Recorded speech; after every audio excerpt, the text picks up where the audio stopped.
నమస్తే, welcome to Clue Today News. దుర్గంధ పూరితమైన Jawahar Nagar dumping yard water dumping చెరువు నుండి చీర్యాల పెద్ద చెరువులోకి, ఆపై వరదగా సంబంధిత గ్రామాల్లోని వాగు వంకల్లో కాలుష్య నీరు వల్ల భూగర్భ జలాలు కూడా కాలుష్యం అవుతున్నాయి. స్పందించని అధికారులు. గత 20 సంవత్సరాల నుండి పోరాటం. చీర్యాల గ్రామస్తులు.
ఆధ్వర్యంలో ఈరోజు నాగారం మున్సిపల్ శాఖ అధ్యక్షుడు ప్రధాన కార్యదర్శి ఆధ్వర్యంలో ఈరోజు న్యాయమైన డిమాండ్ల గురించి సమ్మె చేయడం జరిగింది.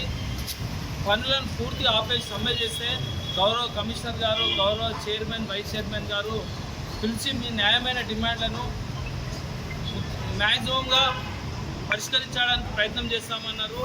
ఏదైతే మేము ఈ కార్మికుల పక్షాన ఏదైతే బిఎంఎస్ ఆధ్వర్యంలో న్యాయమైన డిమాండ్ ఏదైతే అడిగామో ప్రతి ఒక్కరికి ఇండివిజువల్గా వారి బ్యాంక్ అకౌంట్లో వేతనం వేయమని అడిగాము. ఎందుకంటే రేపటి రోజు మున్సిపల్ గ్రేటర్లో కలుస్తుంది.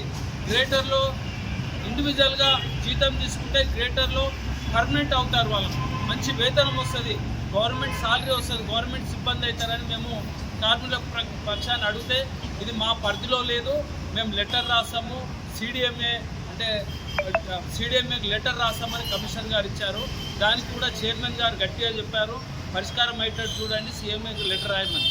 అలాగే కార్మికుల పరంగా దేశంలో ఈరోజు ప్రతి ఉద్యోగికి నెలకు 4 సెలవులు ఉంటాయి.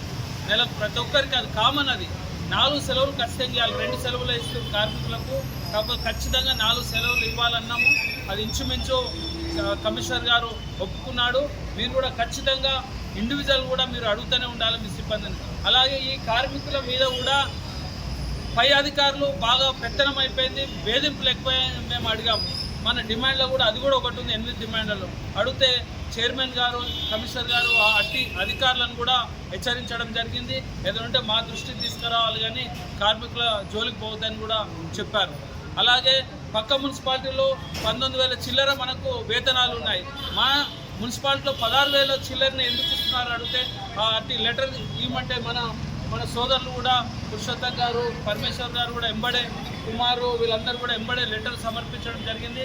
దానికి అనుగుణంగా ఖచ్చితంగా మేము సిడిఎంఏకి లెటర్ రాసి ఇక్కడ కూడా వేతనం పెంచుతామని హామీ ఇవ్వడం జరిగింది. అలాగే ఇంకొక డిమాండు, ప్రతి ఒక్కరు 8 గంటలే, కార్మికులు కానీ ఉద్యోగులు కానీ ఎవరైనా 8 గంటలే చేయాలి ఉద్యోగం. కానీ ఇక్కడ 9 నుంచి 10 గంటలు చేపిస్తున్నారు. అది కూడా అడిగితే ప్రస్తావిస్తే ఖచ్చితంగా ఇప్పుడు కూడా 8 గంటలే చేయిస్తాము. ఒకవేళ 8 గంటల కన్నా ఎక్కువ చేస్తే మాకు ఓటీ ఇవ్వమని అడిగాము. కానీ మరి అది ఇస్తారో ఎవరో తెలియదు. కానీ 8 గంటలు అయితే డ్యూటీ మీరు 8 గంటలకే, 2 గంటలు కాదు 1 గంటకే తీసుకుంటామని చెప్పండి, వాళ్ళు లెటర్ ఇస్తారు, ఇచ్చే వరకు కొద్దిగా ఆగండి. అది